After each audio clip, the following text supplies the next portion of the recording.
dépassement infrastructure de l'administration générale. Vous imaginez le handicap,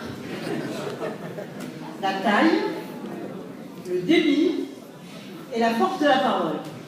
Moi, je partage quand même beaucoup de choses que Christian Lixi a dit, et je voudrais vraiment lui renouveler et dire devant vous que cet homme s'est engagé dans la vie publique et qu'il est ici en Isère, je sais avec quelle conviction il porte le dossier agricole.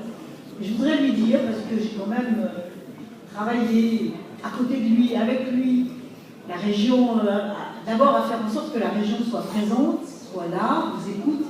Et je voulais lui dire en toute amitié que j'étais toujours heureuse de voir à quel point il avait cette même conviction et cette même volonté.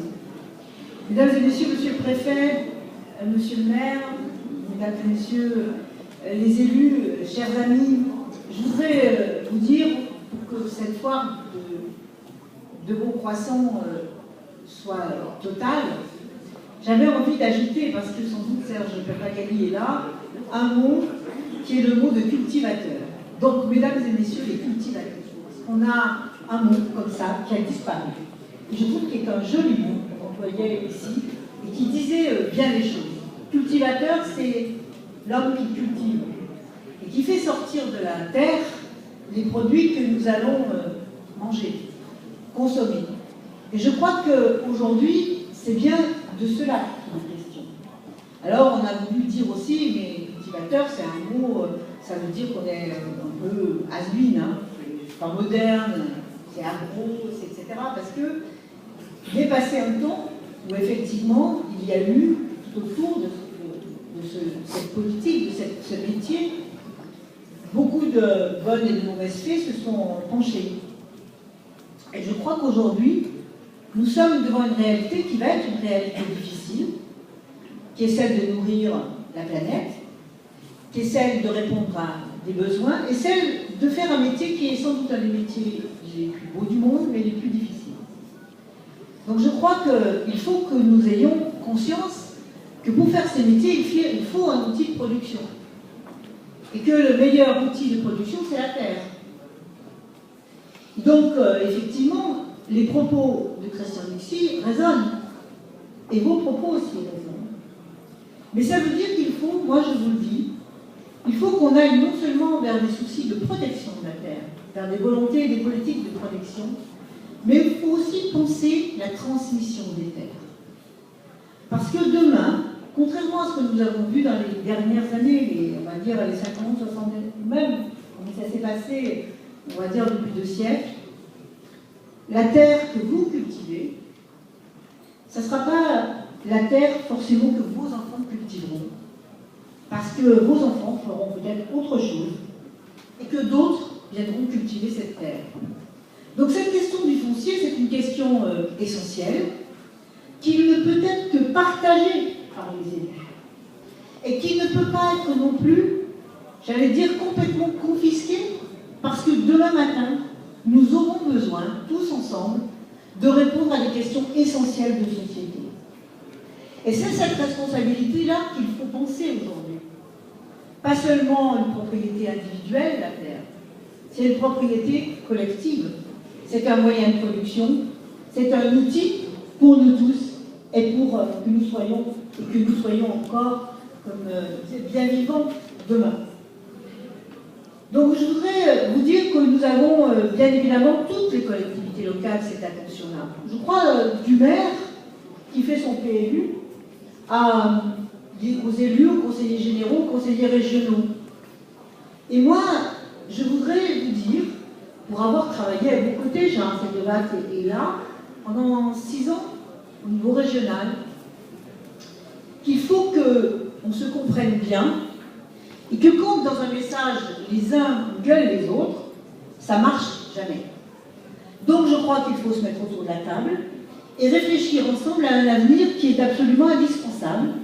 Et je crois que, ça a été dit par Christian Lixi, le ministre Le Foll, actuellement dans les négociations européennes, a quand même, parce qu'il y a eu des négociations, parce qu'il y a eu des discussions depuis de très nombreuses années, pris un certain nombre d'avance dans les discussions européennes. On n'était pas tout à fait dans le même état il y a quelques années. Donc je crois qu'il faut que nous ayons au travers de ces politiques aussi une chance. C'est la volonté d'ailleurs de tous les élus. Et je voulais excuser Michel Grégoire, parce qu'en même temps, Michel Grégoire est à Chazay, dans l'Ain, et signe un contrat régional, c'est-à-dire concernant tous les départements, dont l'Isère, sur la filière équine, 700 000 €. C'est un petit contrat régional d'objectif quand on regarde celui qui a été signé au début de cette année, 2013, qui concernait la filière viande et qui était de 3,5 millions d'euros. Ça veut dire que la région aujourd'hui, comme le Conseil général, met beaucoup d'argent, et les conseillers régionaux qui sont ici, je vois Ariel Javasi qui est ici, d'autres, ont voté et votent en général à l'unanimité les propositions qui sont faites par le vice-président. Alors moi je voudrais vous dire une chose, c'est entendez, on n'a pas envie de tuer l'agriculture française. Au contraire, et certainement pas l'agriculture rhône-alpine, entendez aussi qu'on en comprend les différences en montagne et en plaine, et entendez que nous voulons, avec vous, construire l'ensemble de ces politiques. Et je terminerai, parce que tout le monde sait aujourd'hui que je ne suis plus en charge de l'agriculture, mais j'ai la vice-présidence au transport. Donc j'ai vu des panneaux tout à l'heure, forcément qui m'interpellent sur le Lyon-Turin. Je ne partage pas ces avis. Par contre, je pense qu'il faut qu'avec l'ensemble de la politique agricole, nous discutions. Et je vous propose des rencontres sur cette question-là. Je vous propose de nous retrouver pour que nous en parlions, pour que nous mettions ensemble peut-être aussi des mesures qui nous permettent de préserver le foncier. Et pour que, ensemble, nous ne soyons pas en train de jeter le bébé avec l'eau du bain sur un projet qui me paraît majeur, non seulement pour Rhône-Alpes, mais pour l'ensemble de l'Europe. Les temps sont difficiles et les projets ont du mal à sortir, quelquefois, quand il n'y a pas d'argent. On dit qu'il faudrait faire autrement. Sauf que des projets comme celui-ci se construisent sur des dizaines et des dizaines d'années.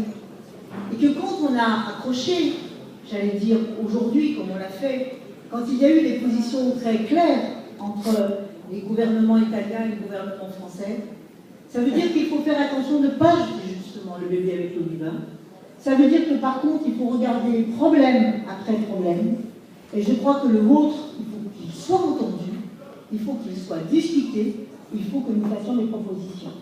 Je voulais vous dire simplement ma disponibilité, vous dire aussi qu'au nom du président Kéran, au nom de la région, d'ailleurs le président Kéran, je crois qu'il sera là dimanche, parce qu'il vient voir une exploitation et il sera avec le maire, il visitera le poisson, vous dire que nous avons une attention particulière et qu'au moment où nous allons voter, et nous allons avoir les crédits européens du FEADER, bien il faut que ce dialogue, qu'il soit bien construit entre les organisations politiques régionales et les organisations politiques départementales, Christian, je suis d'accord, avec les organisations professionnelles, je suis d'accord, et sachez que là aussi, les conseillers régionaux, qui sont toujours dans le département, parce que quand même si on est régional, on est né quelque part, eh bien, ils sont aussi là pour vous écouter, pour vous entendre et travailler à vos côtés.